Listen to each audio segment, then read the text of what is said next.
annagu waanu beenaynaynaa inamada iyada laascaanood joogay askartaana waxaanu ku amraynaa inay laascaanood ka baxaan. boqor cismaanow maxamuud buurmadow oo ka mid ah isimada dhaqanka ayaa hadda ka hadlay xiisadda ka taagan gobolka sool gaar ahaana magaalada laascaanood oo taliska korneyl biixi ka geysanayo xasuuq u muuqda isir nacayb iyo dabarjar qabiil. boqorku waxa uu ciidamada somalilan ugu baaqay inay magaaladaasi iskaga soo baxaan. geesta kalena isimada dhaqanka ee beelaha dhulbahante iyo taliya mahad cambaashe waxa uu u soo jeediyey inay dadkooda la tala noqdaan oo aanay meel dhexe ku dhiman. boqor buurmadow waxaa hadalladiisii ka mid ahaa: inna lillahi wa inna ilayhi raajicuun. marka hore waxaan aad iyo aad uga xumahay, waxaan aad iyo aad u cambaaraynayaa, waxaan aad iyo aad uga murugoysanahay, uga dhiilaysnahay, waxaan aad iyo aad dareenka iyo dhibka iyo dhiigbaxa ula qaybsanayaa ummadda gobolka reer laascaanood ee abtiyaday oo ku dhacday dulmi iyo dekano aanay wax alla waxay u cuninaani jirin. waayo sababtoo ah marka hore dadkani dilalkii ku dhacay ay xukuumaddii hanan kari weyday, ilaalin kari weyday, qaban kari weyday wixii waxyeelada geysanayay, inay xukuumadooda ku mudaharaadaan markaa u talinaysa ee joogta xaq bay u leeyihiin. dadkaasi waxay ahayd dad shiciba, magaalada reer laascaanood baa leh. hadday ku mudaharaadaan iyo hadday ku cid kale oo ay wax ka jijebinayeen iyo cid kale wax yeelayeen ma jirin. in xabad nool madaxa lagala dhaco, in la xasuuqo, in masaajidada lagu laayo, in meel kasta lagu dilo, waxa weeyaan arrinkaasi waa arrin aanu cambaaraynayno. waxayna la mid tahay muuse biixi xasuuqii uu ka geystay hargeysa ee mudaharadayaasha salmigaa ku laayay, kuwii burca ku laayay, kuwii ceerigaaba ku laayay, yaan cidina ka dhiidhiin. haddii aan laba leeyahay nabad guud in la ilaaliyo ay xaajadii kusoo dhammaatay. marka hore aad iyo aad baan adeer uga xumahay waxaa ka socda waa dulmi.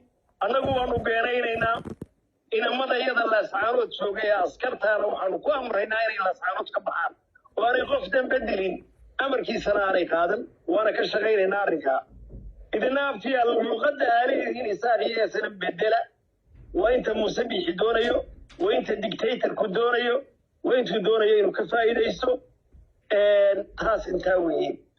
qodobka kale, muuse biixi dagaalka kan wuxuu u bilaabay maantii hore uu ka bilaabay hargeysa iyo burco iyo ceerigaabo. dadka salmiga ku mudaharaadaya wuxuu diidanaa doorasho. maantana dagaalka kan wuxuu u bilaabay dadka kan salmiga ee mudaharaadaya dhibaatada ku dhacday ka mudaharaaday ee dowladda u caabanayay yaan dowladda ka soo horjeedin. maxaana lagu dilayaa? maxay dowladdani u qaban weyday?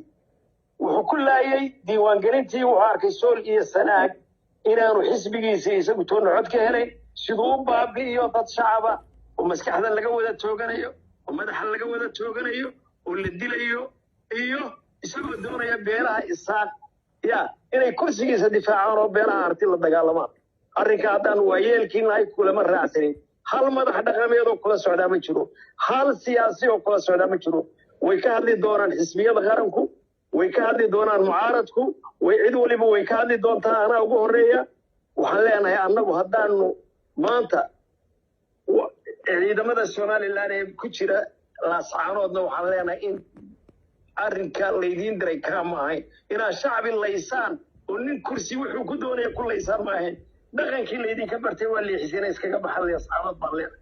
waxaan kale oo leeyahay maadaama ururadii soo baxee dambe iyo xisbiyadii jirayba maanta uu diiwaangelintii gacantiisa ku burburiyey oo dhulbaantoo dhani hub ka qaatay oo isagu kiciyey. war maanta waxay somalilan ku badbaadin karaa midnimada jaarka iyo ehelka iyo dadka iyo dhiigga baxayaan ku badbaadin karaa muuse biixi oo kursiga laga rido. anigu waxaan leeyahay kacdoonka hala raaco, kacdoonka hala taageero. maanta yaan xaabo muuse biixi kursigiisa ilaalinaysa laynoo isticmaalin. mucaaradkana waxaan leeyahay xisbiyada waxba idinama soo jeedaane ninka kan gees inaynu uga soo wada jeesano. raggayga dhaqankaa hogaaminaya arrinkaa. dadka shacabka ee walaalahana colaad muuse ma isu gelin karayo waanu ka dagaalamaynaa arrinka boqor cismaan waayo arag dhaqan baa tahay in badan baad xiisadahan oo kale u soo taagnayd ma kula tahay in xalka laascaanood uu ku jiro in somalilan iskaga baxdo magaaladaas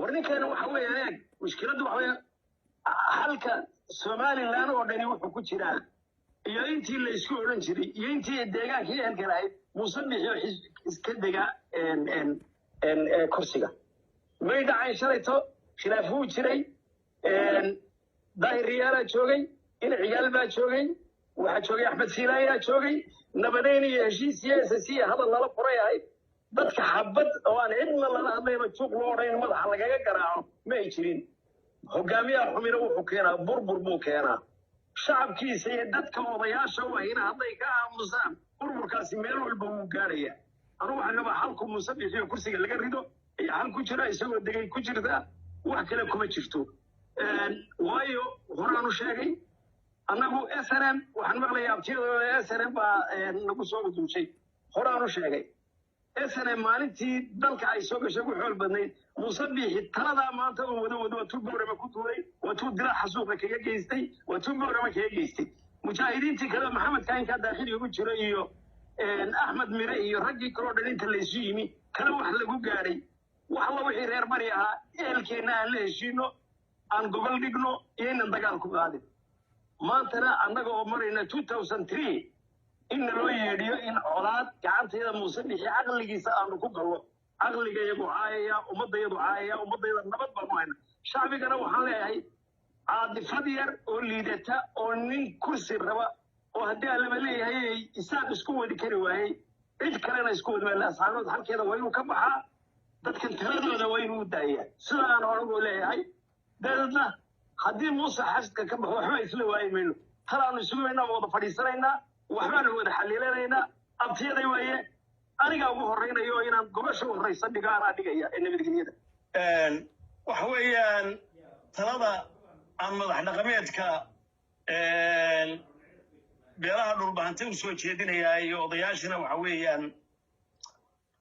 waxa weeyaan dagaal muuse biixi cidi ku weeliso iyo taladiisa meesha kama socdo waanu idin barbar taagannahay idinla talaanu nahay waxaan leenahay kacdoonku yaanu isu bedelin mid beeluhu isku gubtaan oo isku ololaan oo la reereeyo waxaan kaloo u soo jeedin lahaa walaalkay garaad jaamac garaad ismaaciil iyo ninkaanu walaalaha nahay ee mahad cambaashe iyo qolyaha laascaanood jooga waxa weeyaan taariikhdu way isqori doontaa taariikh xun ha ku dhimanina maanta mar haddaanu uu garaadkii qulahaa ee somalilan kala joogay garaadada dhulbahante aanu ixtiraam iyo sharaf iyo xidhiidh iyo gobolka inuu wax ka weydiiya aan joogin maanta inaad dadkiina la tala noqotaan baan idinkana idiin soo jeedin laha